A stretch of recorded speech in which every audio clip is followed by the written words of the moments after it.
Oke, Assalamualaikum warahmatullahi wabarakatuh. Ketemu lagi dengan Pak Bidin yang akan belajar tentang Node.js. Oke, yang kemarin-kemarin kita sudah belajar endpoint, kita sudah belajar insert barang, insert data, ya yang menggunakan post, ya. Nah, sekarang kita akan belajar tentang update, ya, update data di Node.js. Oke, perhatikan yang kita butuhkan, ya.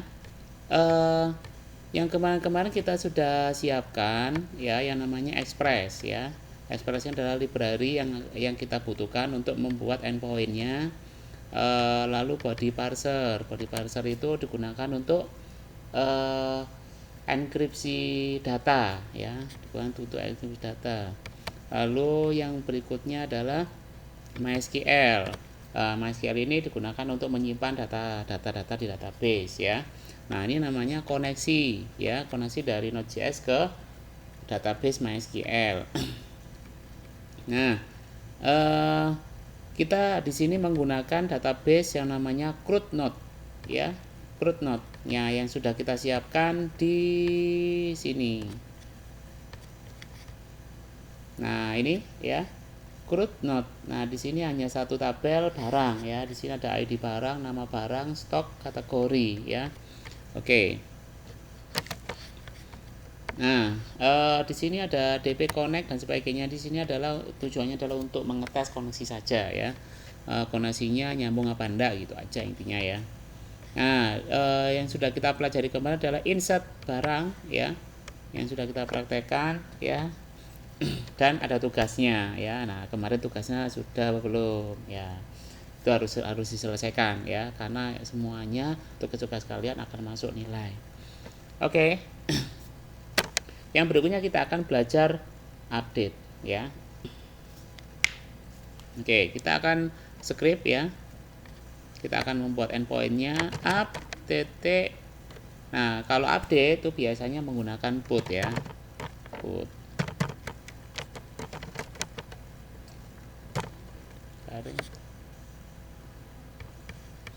Oke. Put update barang.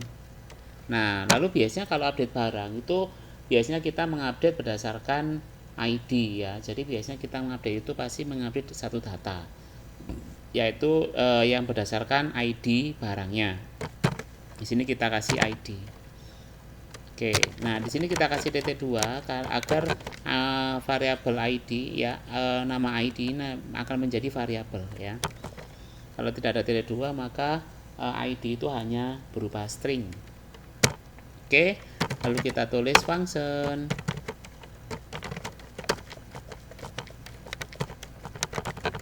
Nah, lalu kita tulis request response.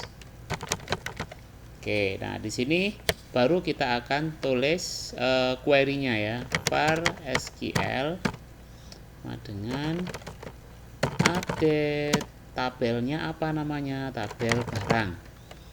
Lalu set apa yang diupdate. Nah, misalkan yang diupdate semua kolom. Nah, maka di sini harus kita siapkan, ya. Maka di sini harus kita siapkan kolom-kolom yang akan kita edit. Nah, jadi sama seperti di atas, ya, intinya, ya. Kolom-kolomnya kan pasti sama. Nah, jadi ada nama barang, stok, kategori. Oke, requestnya sama. Nah, baru di sini akan kita set. Kita lihat database-nya. Nama barang, stok, kategori. Nah, ini semuanya adalah nama-nama kolomnya. Nama barang. Di sini kita kasih tanda tanya,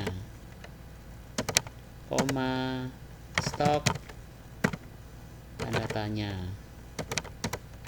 Lalu nama kategori. Kategori aja. Kategori. Nah, Lalu where ID barang, kita cek dulu ID barang sama dengan tanda tanya. Nah, sudah. Oke, kalau sudah, maka akan kita masukkan ke query-nya. db.query. Nah, di dalam sini kita akan masukkan query-nya yang sudah kita buat di atas, $SQL. Nah, lalu di sini ada kurung kurawal.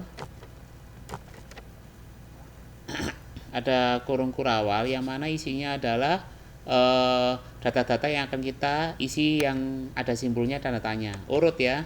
Tanda tanya pertama nama barang, tanda tanya kedua stok, tanda tanya ketiga adalah kategori, tanda tanya keempat adalah ID barang. Maka di sini akan kita tulis sama seperti yang di insert ini. Urut nama barang, maka di sini nama barang, koma, stok, koma, kategori, koma. Nah, di sini belum kita tulis ya ID ya, maka di sini akan kita buat var ID sama dengan request titik params ya, karena di sini karena datanya berupa parameter yang ada di endpoint, maka kita panggil params ya, baru ID. Nah, oke, baru di sini akan kita ketik ID. Nah, baru setelah itu akan kita kasih function. Nah, di sini akan kita isi error and result. Nah, baru kita kasih logika if error maka throw error. Jika tidak error maka response JSON result. Nah, seperti ini ya. Oke, kita simpan. Nah, diingat-ingat ya, udah harus memahami ya skrip ini ya. Jangan sampai tidak paham. Nah, silakan dipelajari skripnya. Jangan sampai hanya sekedar ditiru, tapi benar-benar dipahami maksudnya skrip ini apa dan sebagainya. Oke, kita akan coba jalankan.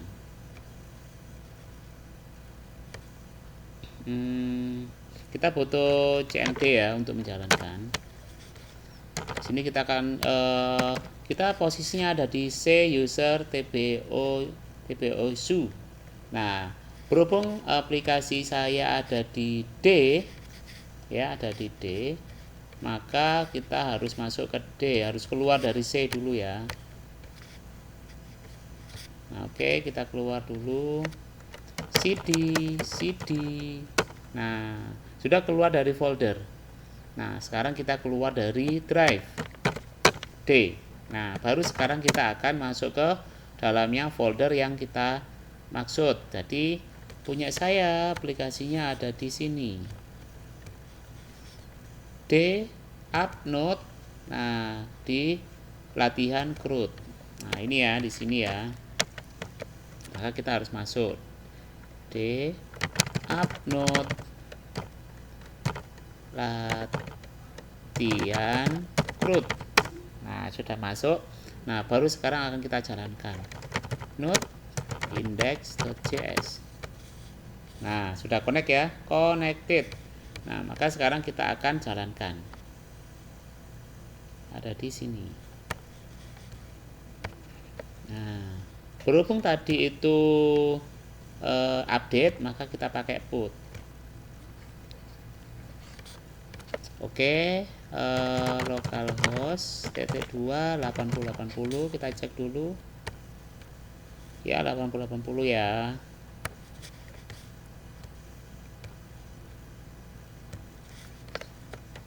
/garing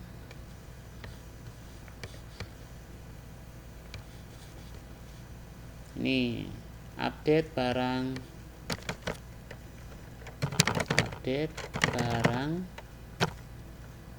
Nah, kita lihat dulu database-nya yang mau kita update apa yang mana. Misalkan 1 meja 10 furnitur 1.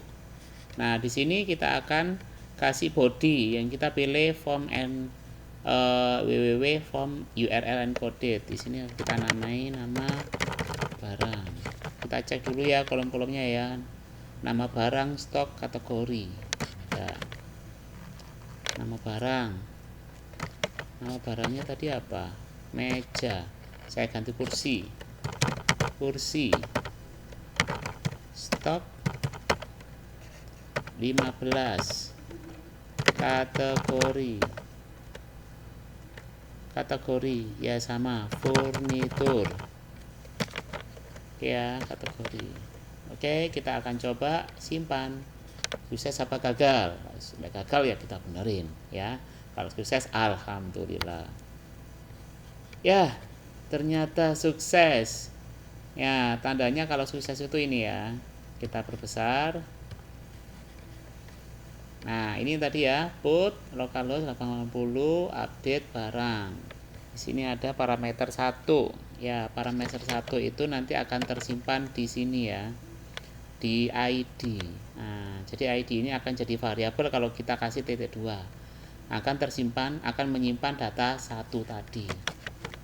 Oke. Nah, baru di sini akan kita pakai yang namanya www form URL encoded. Kenapa kok pakai ini? Karena kita pakai body parser, ya. Nah, lalu di sini ada nama-nama kolom ya. Ya, nama-nama input lah, nama barang, stok, kategori, ini kita edit. Nah, lalu di sini ketika kita run, maka di sini ada tandanya affected rows. 1 artinya ada data yang teredit dalam database ya. Oke, seperti itu. Kita cek dulu ya.